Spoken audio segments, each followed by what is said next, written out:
तो कुलभूषण जाधव पर पाकिस्तान का बहुत ज्यादा दबाव है। इस्लामाबाद में मुलाकात के बाद हिंदुस्तान ने बाकायदा बयान जारी किया कि झूठे इल्जामात को कबूल करवाना चाहता है पाकिस्तान। मेरे साथ रत्नेश द्विवेदी जी भी हैं, प्रोफेसर हैं, इंटेलिजेंस एक्सपर्ट हैं OSI इंटेलिजेंस USA में। सर ये बताइए कि क्या कुलभूषण की वापसी का काउंटडाउन शुरू हो गया, हम ये माने, या ये बहुत मुश्किल मामला, और जिस तरह से कुलभूषण पर दबाव है उसको देखते हुए?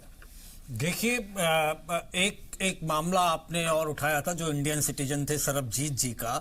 इस मामले में और उस मामले में सिर्फ इतना अंतर है, और जो एक बहुत बड़ी कूटनीतिक डिप्लोमेटिक विक्ट्री है मोदी सरकार के लिए कि ये मामला इंटरनेशनल कोर्ट ऑफ जस्टिस में पहुंच गया है।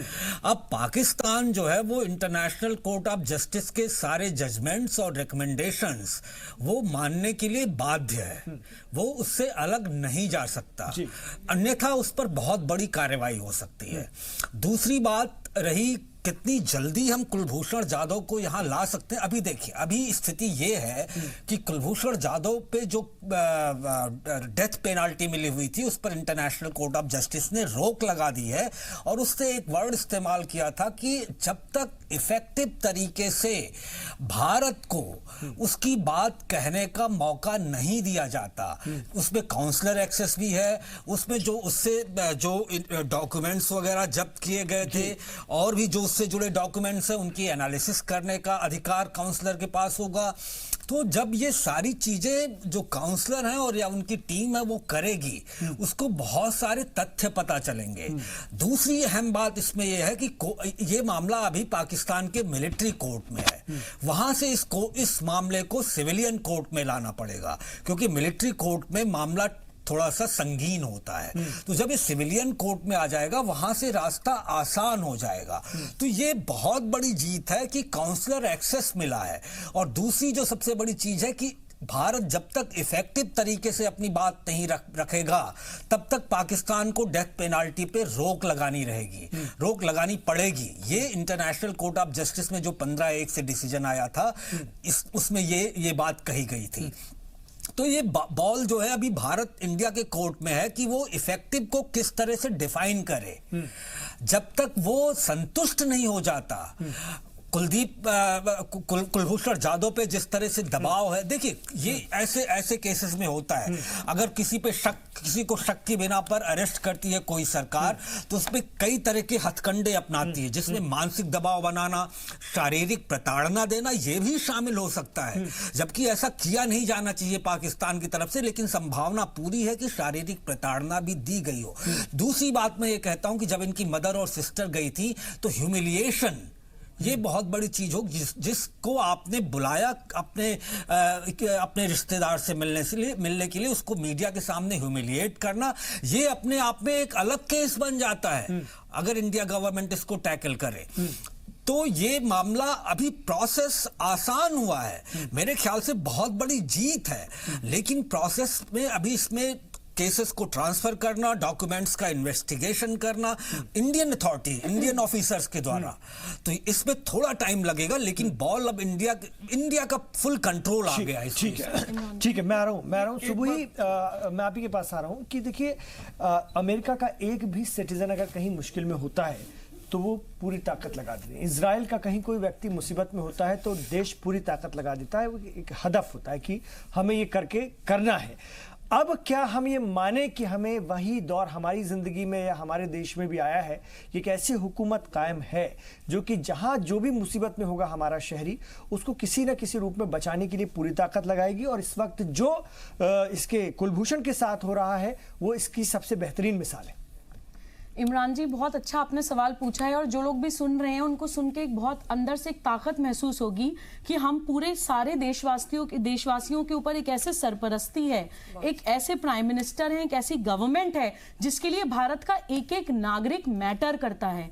इससे पहले की सरकारों को अपनी सत्ता के अलावा उनके लिए कुछ मैटर नहीं करता। कहीं तो उन्होंने माइनॉरिटीज का नाम ले लेके एक पूरी कौम को बर्बाद कर दिया सिर्फ सत्ता में रहने के लिए। कोई सरबजीत के केस में क्या हुआ, उनके ऊपर कोई फर्क नहीं पड़ता, को सिर्फ सत्ता में रहना है, परिवारवाद चलाना है, एक के बाद दूसरे अपने राजशाही, अपना रजवाड़ा चलाना है। ये जो गवर्नमेंट है, इनके लिए ये एक डेमोक्रेसी में बिलीव करते हैं। ये बिलीव करते हैं कि जनतंत्र है तो हम हैं, इस देश के एक एक नागरिक ने हमें वोट दिया है तो we are answerable to them. और उनकी एक एक पॉलिसी से, एक एक स्टेप से ये चीज हमें समझ में आती है। अभी सर बोल रहे थे कि क्योंकि कानून है तो इसमें आप गवर्नमेंट का अचीवमेंट कैसे कह सकते हैं। मैं सर से ये सवाल पूछना चाहती हूं कि Vienna Convention on Consular Relations 1963 Sarabjit वाले मसले के टाइम पे नहीं था? क्या वो international conventions, international treaties, international laws Sarabjit के टाइम पे नहीं थी? कानून थे, लेकिन सरकारें नहीं थी, उनकी नियत नहीं थी, उनके लिए लोगों की, देशवासियों की जिंदगी की अहमियत नहीं थी। इससे बहुत फर्क पड़ता है। हम एज अ लॉयर भी देखते हैं इमरान जी कि बहुत से सुप्रीम कोर्ट के जजमेंट्स हमारे फेवर में होते हैं। हम लोगों के पास कानून होते हैं हमें प्रोटेक्ट करने के लिए, लेकिन जब तक हमारे अंदर जज्बा नहीं होगा, जब तक हम जज के सामने खड़े होकर प्लीड नहीं करेंगे अपना केस, तो कोई जज हमें घर में आके थोड़ी कोई रिलीफ दे देगा। तो नियत बहुत मैटर करती है। नियत मैटर करती है। संजीव जी, नियत मैटर करती है। वही मैंने आपसे बात किया था, और जो सुबह ने एग्जांपल दिया उसकी बिना पर क्या कहें? नहीं, देखिए, आप नियत पे प्रश्न चिन्ह खड़ा करें। जाहिर सी बात है कि जब इस तरह की घटनाओं में सरकार इन्वॉल्व होती है तो राजनीति करने वाले राजनीति भी करते हैं। लेकिन यह मत भूलें कि जिस सरकार के ऊपर आप प्रश्न चिन्ह खड़ा कर रही हैं कि पिछले 60 सालों में पिछले सरकारों ने क्या किया, तो उसने तो पाकिस्तान के 2 टुकड़े चीर दिए थे। आपने क्या किया वो आप भी बताएंगे। पाकिस्तान बनाया भी तो उन्होंने था। मैं वही बता रहा हूँ, मेरी बात तो सुन लीजिए। और यदि आप उपलब्धियों की बात कर रही हैं, सुन तो लीजिए, यदि उपलब्धियों की बात कर रही है तो लड़ाइयों की फेहरिस्त लंबी है। 3 नेशन थ्योरी डाल के गए, मैं सिर्फ ये कह रहा हूँ, कश्मीर के भी बीच डाल के गए थे। आप क्या बात मेरी बात तो सुन लीजिए। वो उन्होंने आजाद नहीं कराया देश को, उन्होंने विभाजन किया देश को। मेरी बात तो सुन लीजिए। मैं सिर्फ ये कह रहा हूँ कि यदि आप उपलब्धियों की बात यदि करेंगी तो लंबी फेहरिस्त है। आप गिनते गिनते जाएंगे कि पाकिस्तान को कितनी बार हिंदुस्तान ने मुक्ति खिलाई है। मुद्दे में उस सरकार की भाषा सीधी पाकिस्तान से जाके मिलती है। और मैं फिर उनके जो डायलॉग्स हैं, उनके जो वर्ड्स हैं, सीधे इमरान खान से जाके मिलते हैं। इमरान खान के मिनिस्टर से मिलते हैं। ऐसा लगता है जैसे स्ट्राइक की बात होती है। पाकिस्तान को एक बार नहीं कई बार इतिहास गवाह है कि हिंदुस्तान ने मुंह खिलाई है और वो औंधे मुंह गिरा है। तो आप इतिहास को बदल नहीं सकते हैं। निश्चित रूप से अपने ढंग से उसे परिभाषित करते रहें और नए वाले को आप सबसे बेहतर माने। लेकिन यदि आप मानेंगे कि कब्जे में नहीं किया,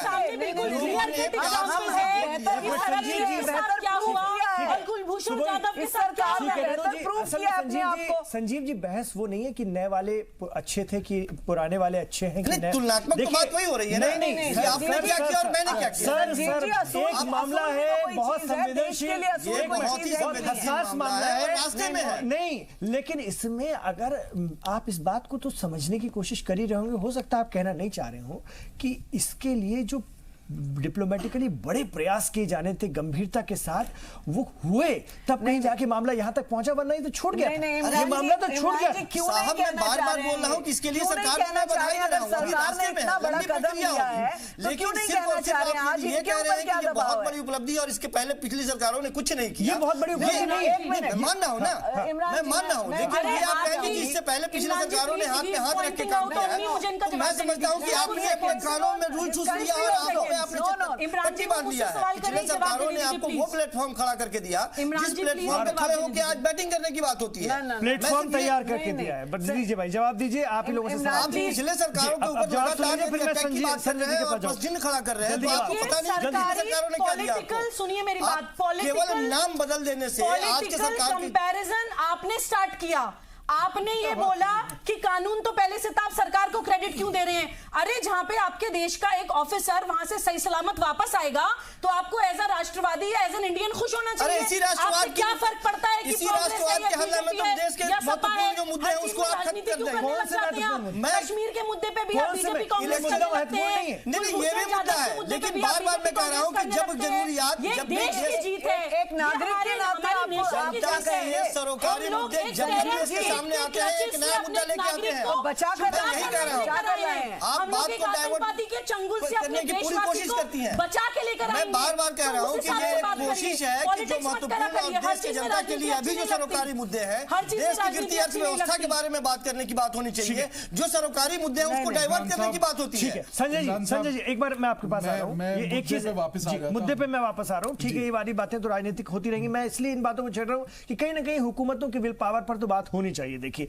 पर संजय जी फिर इसके मैं कानून पहले को समझने में आ रहा हूँ। देखिए किसी को भी आप ऐसे सजा नहीं सुना सकते। उसको डिफेंड करने के लिए आपको एक वकील देना ही होगा। आप अपने यहां से दीजिए चाहे कहीं से दीजिए। पाकिस्तान ने इसकी खुली खिलाफ वर्जी की। फौजी अदालतें थी, एक सारा काम उन्होंने करके सजाए मौत सुना दी, लेकिन इंटरनेशनल कोर्ट ने उसको एकदम नकार दिया और फिलहाल फांसी की सजा पर टोटल रोक लगा दी गई है। ठीक है सर, तो ये अपने आप में एक बहुत बड़ी खिलाफ वर्जी है। इसको कानून कैसे देखता है और इसमें हमको किस हद तक कामयाबी मिल सकती है कानूनी पहलुओं से? देखिए एक बहुत बड़ा थंब रूल है इंटरनेशनल, पूरे विश्व में ये रूल लागू होता है क्रिमिनल जूरिस्प्रूडेंस का, कि कोई भी जो दोषी व्यक्ति है जिसे एक्यूज कहते हैं, वो अगर कोई मुकदमा उसका है तो उसको अपने आप को डिफेंड करने का पूरा मौका दिया जाएगा बगैर डिफेंड किए। उसके चाहे वो पूरा वो एडमिट भी कर ले, कुछ भी कर ले, बट उसको एक वकील खड़ा करना पड़ेगा। ये एक लाजमी बात है इंटरनेशनल जूरिस्प्रूडेंस, क्रिमिनल जूरिस्प्रूडेंस का। कोर्ट में तो नहीं हुआ था ये पाकिस्तान में। यही एक one of the most important reason है। देखिए इसमें क्या हुआ है यहाँ पे, वो एक भारतीय नेवी के पुराने ऑफिसर थे, रिटायर्ड ऑफिसर थे, और भारत का यह पक्ष सदा से पहले दिन से रहा है कि यह भारत का एक नेवी का रिटायर्ड ऑफिसर बिजनेस पर्पस के लिए ईरान गया हुआ है। वहां से उसको अबडक्ट कर लिया जाता है, किडनैप कर लिया जाता है और पाकिस्तान ले आया जाता है और कहा जाता है कि ये जासूसी कर रहा है, ये आतंकवाद फैलाने के लिए यहां आया है, और तोड़फाड़ के नजरिए से तीन चीजों के लिए बलूचिस्तान में गया। मैं कहना चाहता हूं, देखिए पाकिस्तान का जो रिकॉर्ड है ह्यूमन राइट्स के मामले में, मेरे एक बहुत ही अच्छे फ्रेंड हैं प्रोफेसर डैन शेलमॉन। वो वर्जीनिया टेक यूनिवर्सिटी में प्रोफेसर। उन्होंने 10-12 साल पाकिस्तान के फाटा, गिलगिस्तान, बाल्टिस्तान, बलोचिस्तान में रहकर रिसर्च किया और उन्होंने पाया कि आर्मी के अलावा भी और भी लोग हैं जहां जो लोग टेरर नेटवर्क चलाते हैं, और इसमें जो मेन स्ट्रीम पॉलिटिकल पार्टीज हैं उनका भी कहीं ना कहीं रिलेशन होता है। देखिए एक चीज है, ओसामा बिन लादेन के बाद करीब 8-10 मामले और हुए जहां पर पाकिस्तान के मेन स्ट्रीम लोगों का जो पावर नेक्सस में है उनका हाथ रहा, और वो 8-9 लोग पकड़े गए अमेरिकन एजेंसीज के द्वारा। दूसरी चीज मैं ये कहता हूं कि देखिए पाकिस्तान में ह्यूमन राइट वो कुलभूषण जाधव पे अपना पूरा जोर लगाएगा कि इसको किसी तरह वो इंडिया के हत्थे ना, मतलब रिलीज ना करने पाए। इसमें हमें अपनी पूरी डॉक्यूमेंटेशन बहुत अच्छे से करनी पड़ेगी। देखिए सबसे अहम एक डॉक्यूमेंट मैं आपको बताना, इंटरप्ट कर रहा हूं, सॉरी, सबसे अहम एक डॉक्यूमेंट है, पाकिस्तान ने पहले दिन से कहा है सर्विंग नेवल ऑफिसर। हमारे यहां सारे डॉक्यूमेंट हैं जो बिल्कुल तैयार हैं, वो बता रहे हैं कि देखिए रिटायर हुआ, किस डेट में रिटायर हुआ, क्या क्या बेनिफिट्स गए। ये पहले तो कोई मौका ही नहीं मिला ना, तो ये सारे दस्तावेज अब भारत सरकार वहां पे उनको देखेगी, और कोई भी जजमेंट वो एक जो इंटरनेशनल कोर्ट ऑफ जस्टिस है उसकी स्क्रूटनी तो उसको झेलनी पड़ेगी। तो एक सिविल कोर्ट जो कि क्रिमिनल कोर्ट होगी पाकिस्तान की, जहां पे कि पाकिस्तान पीनल कोड लागू होता है, वहां पे इसका होगा, तो वो रीजन डिसीजन देना पड़ेगा, और इन तमाम डॉक्यूमेंट्स की एक बहुत बहुत अहम वैल्यू होगी वहां पे। तो ये ऐसा लगता है, और कोई भी आतंकवाद का चीज, तीन चीजें हैं, आतंकवाद नहीं दिखता, जासूसी नहीं दिखती, और ना कि कोई तोड़फाड़ दिखती, कोई तीनों चीजें कहीं दिखती ही नहीं है, उनका कोई एविडेंस ही नहीं है। जब एविडेंस नहीं है तो कोई केस कैसे चलेगा? मेरा मानना यह है। तो इस पर एक और छोटा सा वक्फा मुझे यहाँ पर लेना पड़ रहा है, एडवांस स्टेज अभी आ रहा हूं मैं, फिर आपसे इस केस की ट्रांसपेरेंसी पे भी बात करूंगा, शफाफियत पे भी बात करूंगा कि कितने शफाफियत के साथ ये वहां हो पाएगा डील। पाकिस्तान के मामले में पूरी दुनिया भारत के साथ है, चाहे वो कश्मीर का इशू हो, और फिर इसके बाद में हमने देखा कुलभूषण जाधव का मामला हो। दुनिया ने हमारे साथ न्याय किया, हमारी सच्चाई को समझा, और इंटरनेशनल कोर्ट ऑफ जस्टिस ने हमारे पक्ष में वहां पर फैसला दिया कि कुलभूषण दहशतगर्द इस तरह से नहीं जैसा कि आपने डिक्लेयर कर दिया था और उसे फांसी की सजा सुना दी थी। एक बड़ी हुसूलियाबी है, उम्मीद करते हैं कि इस तरफ और आगे बढ़ेंगे। रेणु जी मैं आपके पास आना चाहूंगा। संजीव जी को भले ही एतराज हो, लेकिन वो कहीं ना कहीं कहते हैं कि हाँ, हुकूमतों बातों की कारकर्दगी तो होती है, लेकिन क्या इसका बार बार इस्तेमाल अपने राजनीतिक फायदे के लिए भी किया जाना चाहिए? बार बार ये हुसूलिया भी दिखानी चाहिए जब तक कि कुलभूषण जाधव सही सलामत हिंदुस्तान न लौट आए? देखिए इमरान, मतलब मैं बीजेपी के लीडरों पर या आप जैसे नेताओं की बात कर रहा हूं जो कि लगातार इस हुसूलियाबी को कहकर बढ़ चढ़कर बात करते हैं, अपने ऊपर क्रेडिट लेते हैं। नहीं, क्रेडिट नहीं लेते, काम किया है तो क्रेडिट मिलना चाहिए, और ये क्रेडिट हम नहीं ले रहे हैं, ये देश के लिए क्रेडिट है। आप ये देखिए इमरान, संजीव जी जो बात कर रहे थे, इन्होंने एक बार भी एक्सेप्टेंस नहीं दी पब्लिक के सामने आपके चैनल के माध्यम से कि इस देश में अब स्ट्रॉन्ग काम हो रहे हैं। आप ये देखिए, काउंसलर एक्सेस मिलना मुझे कहने की आवश्यकता नहीं, सारा देश जानता है इस बात को कि ये एक बहुत पॉजिटिव, स्ट्रॉन्ग और आधी जीत की तरह एक जो है प्रोसेस हुआ है, जो कि मुबारक के काबिल है, क्योंकि आज तक ये कुलभूषण वहीं पर पड़े हुए थे। यूं कहें कि उनकी कोई बात सुनने वाला वहां नहीं था। इनकी माताजी और वाइफ के साथ जो जिस तरह से हुआ वो निंदनीय था। निंदा करने के लिए भी मुझे नहीं लगता संजीव भाई जैसे लोगों ने की होगी, क्योंकि जो आज रास्ता खुला है वो केवल कुलभूषण के लिए नहीं, हमारे जितने भी नागरिक वहां पर हैं उनके साथ बात करने का एक जरिया खुला है। और मुझे ऐसा लगता है जब अगर ये सारी डिबेट खुलेगी और इस सब्जेक्ट पे वास्ली जाएंगे तो वो सारे लोग बहुत धन्यवादी होंगे जिनको इस तरह की प्रॉब्लम फेस करनी पड़ी। आप ये देखिए, सरबजीत के साथ क्या हुआ कहने की आवश्यकता नहीं, और अभिनंदन वापस किस तरीके से आया इसको भी डिफाइन करने की आवश्यकता नहीं, ऑटोमेटिकली ये दुनिया के सामने आया है। तो ऐसे वजीर आजम को, ऐसी सोच के हमारे माननीय प्रधानमंत्री जी को हम क्यों ना नमन करें बार बार, जिन्होंने देश को एक नई दिशा, नया रास्ता और सबका विश्वास जीतने का काम किया। पूरी दुनिया के लोगों ने एक्सेप्ट किया। ये जो आईसीजे में जो ये गए अपने इसके बात को लेकर, उसमें 15 लोगों ने हमारी साथ दी, केवल एक ही जज, वो भी पाकिस्तान के थे, जिन्होंने उनका साथ दिया। तो आप किस एंगल से कहेंगे? और अगर मैं 2 मिनट के लिए थोड़ी पीछे बातों पर जाऊं तो सुषमा स्वराज जी ने एक विदेश मंत्री होने के नाते इस तरह के कितने ही कामों को अंजाम दिया, कितनी ही बातों को सक्सेसफुल स्टोरीज के तरीके से इंडिया को जो है एक नया नाम दिया। तो मुझे ऐसा लगता है कि हमें कोई अच्छी बात हुई है देश में तो उसको एक्सेप्ट भी करना चाहिए, और जिस सरकार ने की है उसके लिए भी बोलना चाहिए, नहीं तो यही कानून, यही बातें, सब कुछ यही। सब लोग अपनी बात रख लें जी। मैं इस सरकार की तारीफ कर रहा हूं। सरकार की सबसे बड़ी खासियत है कि अपने नाकामयाबियों को कैसे वो कामयाबी में भुना देती है। नहीं, आप सबसे बड़ी खासियत मैं बता रहा हूं। अभी सुन तो लीजिए, आप इसको नाकामयाबी कहते हैं,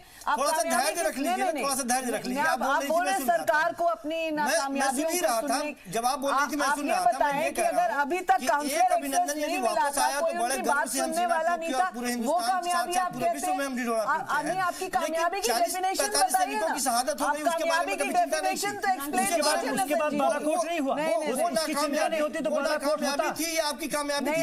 कामयाबी की डेफिनेशन कीजिए। कामयाबी थी सरकार। आप तो कहेंगे अभिनंदन कश्मीर में दहशतगर्दी का फेल्योर होना था या सरकार पिछले, मैं फिर पूरा हिसाब लेने बैठा हूं, किनके दौर से दहशतगर्दी की शुरुआत हुई कश्मीर में। सरकार का फेल्योर हो जाए उसके बारे में आप चर्चा ना करें, एक वापस आ जाए कामयाबी की डेफिनेशन को।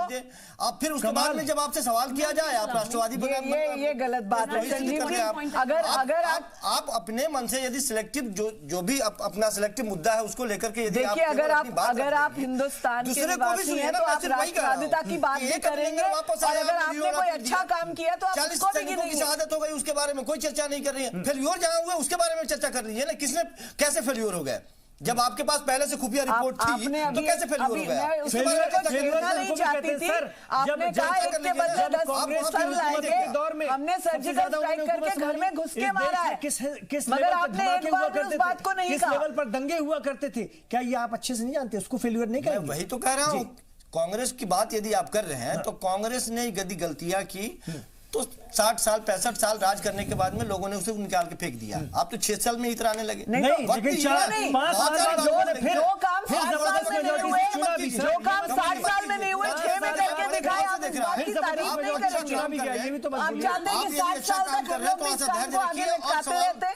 नहीं नहीं नहीं इमरान प्लीज संजीव जी जल्दी, जल्दी, फिर मैं आ रहा हूं, आपकी संजीव जी, जो है सोच मेरे जी, को जल्दी से मेरे लिए पॉजिटिव नहीं जल्दी से आ जवाब रही है। दीजिए जी। मैं बहुत क्विकली पाकिस्तान के टेरर बैकग्राउंड पे और लाइट डालना चाहती हूँ, which is very important. United Nations ने अभी एक लिस्ट जारी करी है जिसमें ऑलमोस्ट 120 से ज्यादा जो इंटरनेशनल टेररिस्ट्स हैं या तो पाकिस्तान बेस्ड हैं या पाकिस्तान ट्रेंड हैं। पाकिस्तान में जो जेनोसाइड हुआ है, पीओके में जो किया है वो अलग है, बलूचिस्तान में अपने ही नागरिकों को कम से कम 50 से 55 हजार नागरिकों को ऊपर से हवाई जहाज में ले जा के फेंक के मारा है। ठीक है, अभी रिसेंटली अदवाइस चौधरी नाम का एक पाकिस्तानी नागरिक न्यूयॉर्क में आईसिस अटैक करते हुए पकड़ा गया है। और जो फोर्सफुल अभी रिसेंटली हमने देखा abduction, forceful conversion and marriages जो हो रही हैं, उसका मैं आपको एक बहुत इंपॉर्टेंट एग्जांपल देती हूं इमरान, कि सबसे ज्यादा फोर्सफुल मैरिज सिंध में हो गई हैं, सिंध में हो रही है। वहां पे भड़चूंदी दरगाह कोई है जो कि इमरान खान का बहुत नजदीकी अब्दुल खालिक मीठा चलाता है। यानी कि इन फोर्सफुल कन्वर्जन्स को पूरा राजनीतिक संरक्षण प्राप्त है। पाकिस्तान कोई डेमोक्रेटिक स्टेट नहीं है, वो आईसिस, लश्कर तौयबा, अलकायदा जैसा एक जिहादी मानसिकता का एक संगठन मात्र है जिनका एम सिर्फ और सिर्फ एक कैलिफेट सिस्टम और इस्लाम फैलाना है। वो एक डेमोक्रेटिक स्टेट ही नहीं है। और एक बात और बताती हूँ, एक खुशखबरी बता देती हूँ कि इन सब चीजों की वजह से वो इतना एक्सपोज हो चुका है इंटरनेशनली कि सारी इवन इस्लामिक स्टेट्स उससे जो है पीछा छुड़ा चुकी हैं। हमारे माननीय प्रधानमंत्री जी को तो पिछले 5 सालों में इस्लामिक कंट्रीज से 5 सिविलियन अवार्ड्स मिले हैं। और एक खुशखबरी Imran, please let me tell you just one good news कि पाकिस्तान की जितनी सऊदी अरब में पाकिस्तान की सारी मेडिकल डिग्रीज डी रिकॉग्नाइज कर दी गई हैं। उनके सारे मेडिकल डॉक्टर्स डिपोर्ट किए जा रहे हैं वापस ये बेइज्जती तो पूरी दुनिया में हो रही है। मैं रत्नेश जी, मैं माफी चाहता हूं, रत्नेश जी फाइनल कमेंट दीजिए, जल्दी से बताइए कि आगे इस मामले में राह बहुत मुश्किल है या फिर जल्दी आसानी है? मुश्किल तो नहीं है, लेकिन थोड़ा टाइम तो लगेगा। देखिए प्रोसेस में और डिसीजन आने में टाइम लगेगा, लेकिन बहुत बड़ी जीत हुई इंटरनेशनल कोर्ट ऑफ जस्टिस में काउंसलर एक्सेस मिलना। और इस सब के लिए मेरा ये मानना है बिल्कुल दिल की गहराई से कि बहुत बड़े पॉलिटिकल विल की जरूरत होती है जो इस सरकार में है, दिखती है। संजय जी कानूनी तौर पर ये बता दीजिए कि पाकिस्तान इस मामले को खींचेगा, जिस तरह से उसकी बेइज्जती पूरी दुनिया में हो रखी है और हिंदुस्तान से जो खार वो खाया है, या तो बहुत खींचेगा या फिर इस मामले को भी जल्दी सुलझाने की फिराक मिलेगा? क्या रहेगा? मेरा ऐसा मानना है कि इसको पाकिस्तान काफी खींचेगा, या फिर पाकिस्तान के हाथ में नहीं है, या फिर अब सारा ट्रायल कानूनी तौर पर पाकिस्तान के हाथ में जरूर है। अभी पाकिस्तान के हाथ में कैसे है, क्योंकि वहां पे पूरा ट्रायल चलेगा। वो ट्रायल पाकिस्तान की कोर्ट में होगा। उसके बाद ही जब कोई अगर ऑर्डर होगा तो उसको हम किसी स्क्रूटनी यानी कि किसी भी बड़े न्यायालय ICJ वगैरह में दिखा सकते हैं कि देखिए किस तरीके से राइट्स का जो इंसानी हकूक है उनका विरोध हो रहा है वहां पे, और फ्री ट्रायल नहीं दिया गया है। ये तमाम बातें तभी कर पाएंगे। चलिए, इस पर हम और बात करेंगे, इस पर और चर्चा करेंगे। बहुत शुक्रिया आप तमाम लोगों का चर्चा में हिस्सा लेने के लिए।